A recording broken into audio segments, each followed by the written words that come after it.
ଆମର ଏହି ଏଜୁକେସନ୍ ଚ୍ୟାନେଲରେ ସ୍ୱାଗତ ଜଣାଉଛୁ। ଯେଉଁମାନେ ବି ସିଟି ଏକ୍ଜାମ୍ ଦେଉଛ, ଦେଖ 9 ତାରିଖ ଆଉ 10 ତାରିଖର କ୍ୱେଶ୍ଚନ୍ ଆସିଯାଇଛି, ତ ଦେଖିନିଅ। ଆଉ ଏପର୍ଯ୍ୟନ୍ତ ଯିଏ ବି ଆମ ଚ୍ୟାନେଲକୁ ସବସ୍କ୍ରାଇବ୍ କରିନି, ସବସ୍କ୍ରାଇବ୍ କରିକି ବେଲ୍ ନୋଟିଫିକେସନ୍ ଅନ୍ କରିଦିଅ। ପିଲାମାନେ ଆମ ଚ୍ୟାନେଲକୁ ସବସ୍କ୍ରାଇବ୍ କଲେ ହିଁ ଆପଣମାନେ 11 ତାରିଖର ବି କ୍ୱେଶ୍ଚନ୍ ପାଇଯିବେ। ତ 9 ତାରିଖ 10 ତାରିଖର ଆସିଯାଇଛି। ଦେଖ 1 ନମ୍ବର କ୍ୱେଶ୍ଚନ୍ କ'ଣ କହିଛି ଦେଖ। ପ୍ରଥମ ଭାରତୀୟ ବିଶ୍ୱବିଦ୍ୟାଳୟ 1857ରେ କେଉଁଠାରେ ସ୍ଥାପିତ ହୋଇଥିଲା? କେଉଁଠାରେ ସ୍ଥାପିତ ହୋଇଥିଲା? ନା ବନାରସଠାରେ ସ୍ଥାପିତ ହୋଇଥିଲା। ଏମିତି କ୍ୱେଶ୍ଚନ୍ ସିଟି ଏକ୍ଜାମ୍ରେ ପଡ଼ିଛି। ତ ପିଲାମାନେ ଦେଖ, ତ ସବୁ ସାଧା ସିମ୍ପଲ୍ କ୍ୱେଶ୍ଚନ୍। ଏପର୍ଯ୍ୟନ୍ତ ଯଦି ଆମ ଚ୍ୟାନେଲକୁ ସବସ୍କ୍ରାଇବ୍ କରିନ, ସବସ୍କ୍ରାଇବ୍ କରିକି ଟେଲିଗ୍ରାମ ଚ୍ୟାନେଲରେ ଜଏନ୍ ହୋଇଯାଉ, କ୍ୱେଶ୍ଚନ୍ ଗୁଡ଼ିକ ପାଇଯିବ। ତାପରେ 2 ନମ୍ବର ଦେଖ କ'ଣ କହିଛି ନା ନିମ୍ନୋକ୍ତ ମଧ୍ୟରୁ କେଉଁ ଐତିହ୍ୟ ସବୁଠାରୁ ପୁରୁଣା? ସବୁଠାରୁ ପୁରୁଣା ଐତିହ୍ୟ କେଉଁଟା? ଦେଖ ସବୁଠାରୁ ପୁରୁଣା ହେଉଛି ଅଜନ୍ତା ଗୁମ୍ଫା। ତାପରେ ଦେଖ ତାପରେ 3 ନମ୍ବରକୁ ଯିବା। 3 ନମ୍ବର କ'ଣ କହିଛି ଦେଖ। ନିମ୍ନୋକ୍ତ ମଧ୍ୟରୁ କେଉଁଟି ସବୁଠାରୁ କମ୍ ଜନସଂଖ୍ୟା? କେଉଁଟି ସବୁଠାରୁ କମ୍ ଜନସଂଖ୍ୟା? ନା ମିଜୋରାମରେ ସବୁଠାରୁ କମ୍ ଜନସଂଖ୍ୟା ଥାନ୍ତି। ତ ପିଲାମାନେ ଏପର୍ଯ୍ୟନ୍ତ ଯଦି ଆମ ଚ୍ୟାନେଲକୁ ସବସ୍କ୍ରାଇବ୍ କରିନ, ସବସ୍କ୍ରାଇବ୍ କରିକି ବେଲ୍ ନୋଟିଫିକେସନ୍ ଅନ୍ କରିଦିଅ।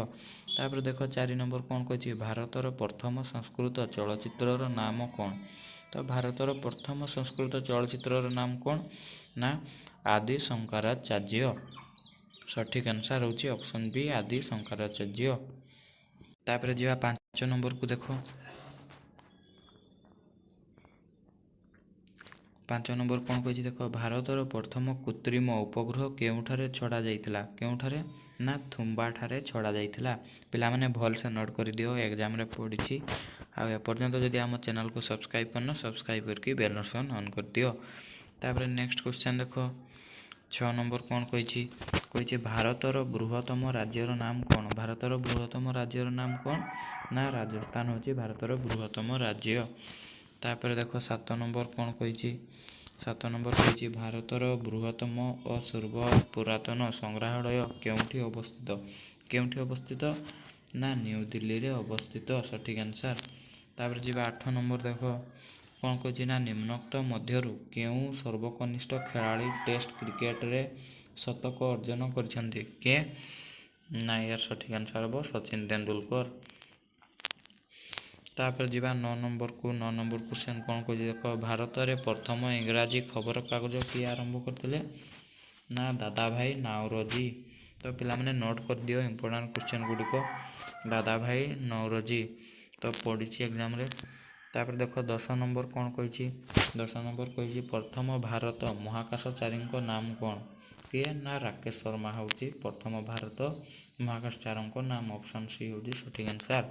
ପିଲାମାନେ ଏପର୍ଯ୍ୟନ୍ତ ଯଦି ଆମ ଚ୍ୟାନେଲକୁ ସବସ୍କ୍ରାଇବ୍ କରିନ, ସବସ୍କ୍ରାଇବ୍ କରିକି ବେଲ୍ ନୋଟିଫିକେସନ୍ ଅନ୍ କରିଦିଅ। ଆଉ ଟେଲିଗ୍ରାମ ଚ୍ୟାନେଲରେ ଜଏନ୍ ହୋଇଯାଉ। 11 ନମ୍ବର ଦେଖ କ'ଣ କହିଛି ନା ସର୍ବପୁରାତନ ହିନ୍ଦୁ ଗ୍ରନ୍ଥର ନାମ କ'ଣ? ସର୍ବପୁରାତନ ହିନ୍ଦୁ ଗ୍ରନ୍ଥର ନାମ କ'ଣ? ନା ମହାଭାରତ ହେଉଛି ସର୍ବପୁରାତନ ହିନ୍ଦୁ ଗ୍ରନ୍ଥର ନାମ। 12 ନମ୍ବର କ୍ୱେଶ୍ଚନ୍ ଦେଖ ପିଲାମାନେ କ'ଣ କହିଛି। 12 ନମ୍ବର କ୍ୱେଶ୍ଚନ୍ କହିଛି ଭାରତର ବୃହତ୍ତମ ଚର୍ଚ୍ଚର ନାମ କ'ଣ? ଭାରତର ବୃହତ୍ତମ ଚର୍ଚ୍ଚର ନାମ କ'ଣ? ନା ଗୋଆ। ଭାରତର ବୃହତ୍ତମ ଚର୍ଚ୍ଚର ନାମ ହେଉଛି ଗୋଆ। ଗୋଆରେ ଅଛି ସବୁଠୁ ବଡ଼ ଚର୍ଚ୍ଚ। ତାପରେ 13 ନମ୍ବର ଦେଖ କ'ଣ କହିଛି। ଜାତୀୟ ଉଡ଼ାଜାହାଜ ଗମନାଗମନ ବ୍ୟବସ୍ଥା କ୍ୱାଣ୍ଟସ୍ କେଉଁ ଦେଶରେ ଅବସ୍ଥିତ? କେଉଁ ଦେଶରେ ଅବସ୍ଥିତ? ନା ସୁଇଜରଲ୍ୟାଣ୍ଡଠାରେ ଅବସ୍ଥିତ। ସଠିକ୍ ଆନ୍ସର୍। ଏପର୍ଯ୍ୟନ୍ତ ଯଦି ଆମ ଚ୍ୟାନେଲକୁ ସବସ୍କ୍ରାଇବ୍ କରିନ, ସବସ୍କ୍ରାଇବ୍ କରିକି ବେଲ୍ ନୋଟିଫିକେସନ୍ ଅନ୍ କରିଦିଅ। 14 ନମ୍ବର ଦେଖ କ'ଣ କହିଛି ନା 2011 ମସିହାରେ କ୍ରିକେଟ ବିଶ୍ୱକପ୍ରେ ସର୍ବାଧିକ ୱିକେଟ୍ କିଏ ନେଇଥିଲେ? କିଏ ନେଇଥିଲେ? ନା ସାଉଦି ଆରବ ନେଇଥିଲେ। ତାପରେ ଲାଷ୍ଟ କ୍ୱେଶ୍ଚନ୍ ଆଜିର ଦେଖ କ'ଣ ଅଛି ନା ଉତ୍ତରାଖଣ୍ଡର ରାଜ୍ୟପାଳଙ୍କ ନାମ କ'ଣ? ଉତ୍ତରାଖଣ୍ଡର ରାଜ୍ୟପାଳଙ୍କ ନାମ କ'ଣ? ନା ଏଟା ପିଲାମାନେ ତୁମେ କମେଣ୍ଟରେ କୁହ। ତୁମ ପାଇଁ ଏଇ କ୍ୱେଶ୍ଚନ୍ଟି ରହିଲା। ତ ଏପର୍ଯ୍ୟନ୍ତ ଯଦି ଆମ ଚ୍ୟାନେଲକୁ ସବସ୍କ୍ରାଇବ୍ କରିନ, ସବସ୍କ୍ରାଇବ୍ କରିକି ବେଲ୍ ନୋଟିଫିକେସନ୍ ଅନ୍ କରିଦିଅ। ଆଉ ୟାର ଆନ୍ସର୍ଟା କମେଣ୍ଟରେ ଜଣାଅ। ଆଉ ଭଲସେ ଏକ୍ଜାମ୍ ଦେବ।